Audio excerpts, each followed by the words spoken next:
அன்புள்ள தனுசு ராசி அன்பர்களே, பிப்ரவரி மாத ராசி பலன்கள்.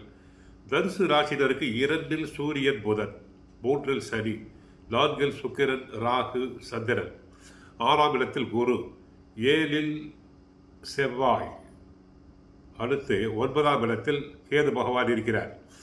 பிப்ரவரி மாதம் நடக்க உள்ள கிரக பேச்சுகளின் தாக்கத்தால் தனுசு ராசிக்காரர்களுக்கு அனுகூலமான பலன்கள் கிடைக்கும். தொழில் மற்றும் வணிகம் தொடர்பாக நீண்ட தூர பயணங்களை மேற்கொள்வீர்கள். இந்த பயணங்களால் அனுகூலமான நன்மைகள் உண்டாகும். பண வரவு அதிகமாகி பொருளாதார நிலை முன்னேறும்.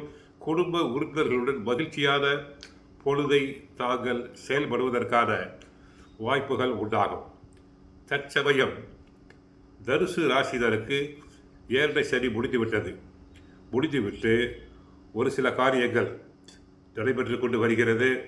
பணம் சம்பந்தமான கிரகம் ராசிநாதன் 6இல் இருப்பதால் இன்னும் சிறிது காலத்திற்கு சிக்கனம் தேவை.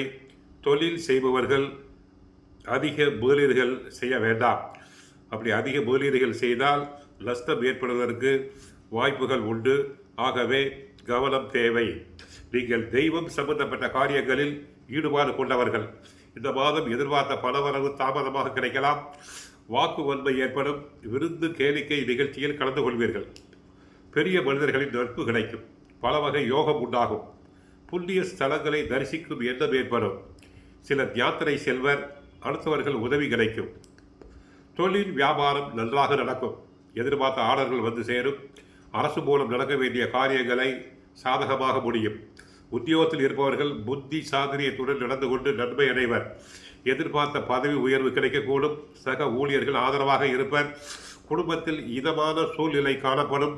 புதிய வீடு கட்டுவது, பழைய வீட்டை புதுப்பிப்பது போன்ற பணிகளை தொடங்க முற்படுவீர். கணவன் மனைவி இடையே மகிழ்ச்சி கூடும். பிள்ளைகளால் பெருமை சேரும். அவர்களுக்கு தேவையானவற்றை வாங்கி கொடுத்து மகிழ்ச்சியில் ஆழ்த்துவீர்கள். உறவினர்களுடன் சுப நிகழ்ச்சிகளில் கலந்து கொள்வீர். பெண்களுக்கு விருந்து கேளிக்கை நிகழ்ச்சிகளில் கலந்து கொள்வீர். ஆன்மீக பயணம் செல்வதில் விருப்பம் உண்டாகும். கலைத்துறையினருக்கு கொடுக்கல் வாங்கலில் இருந்த பிரச்சனை தீரும். நீண்ட நாளாக இருந்த கஷ்டம் நீங்கும். எதையும் செய்து முடிக்கும் சாமர்த்தியம் உண்டாகும். அரசாங்கம் மூலம் லாபம் ஏற்படும். வெளியூர் பயணம் அல்லது வெளிநாட்டு பயணம் சாதகமாக இருக்கும்.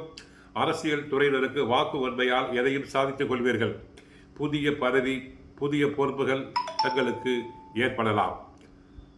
அடுத்து, மேலிடம் கொடுத்த வேலையை செய்து முடித்து அவர்களின் நன்மதிப்புக்கு ஆளாவீர்கள். மாணவர்களுக்கு புத்தி சாதுரியத்துடன் செயல்பட்டு பெருவில்லை பாராட்டுதல்களை பெறுவீர்கள். கோவிலுக்கு சென்றால் குரு தட்சிணாமூர்த்தியை வணங்குங்கள். தங்களுக்கு நன்மைகள் நடைபெறும்.